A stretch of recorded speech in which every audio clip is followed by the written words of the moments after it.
Hello everyone, in today's video we're gonna take a closer look at a new release from Solido at the 1/18 scale.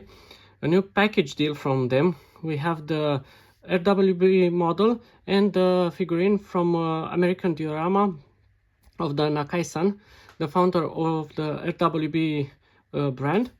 Let's start with the figurine. This is the new package deal from Solido. It's limited to 4,000 units worldwide. The figurine looks pretty good. They released it a while ago as a figurine from American diorama by itself, and I think it was sold out almost right away.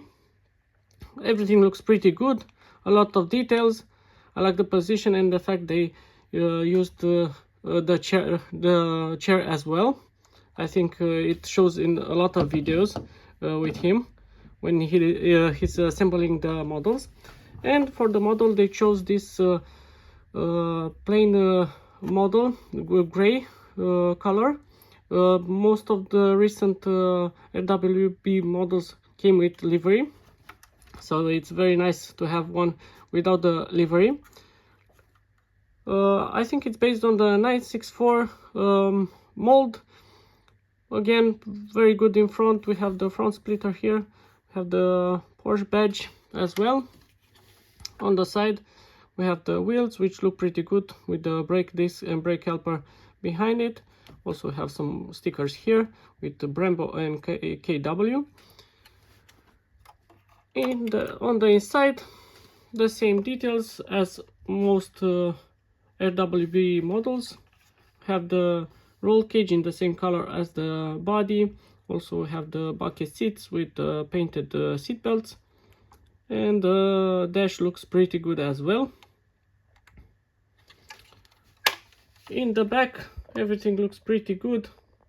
We have this huge wing with this part painted in black. We have the RWB sticker there, and also we have the stop light with Porsche written on it. Also we have the Japanese license plate and the exhaust. Underneath the model, not that many details. We have some here in the back on the engine part and the exhaust, and that's about it. Tell me in the comments what do you think about this model and this combination. Also I will review pretty soon the Nissan GTR with the figurine of its founder as well. This is this is also a 4,000 unit run. Also don't forget to subscribe to the channel for more videos.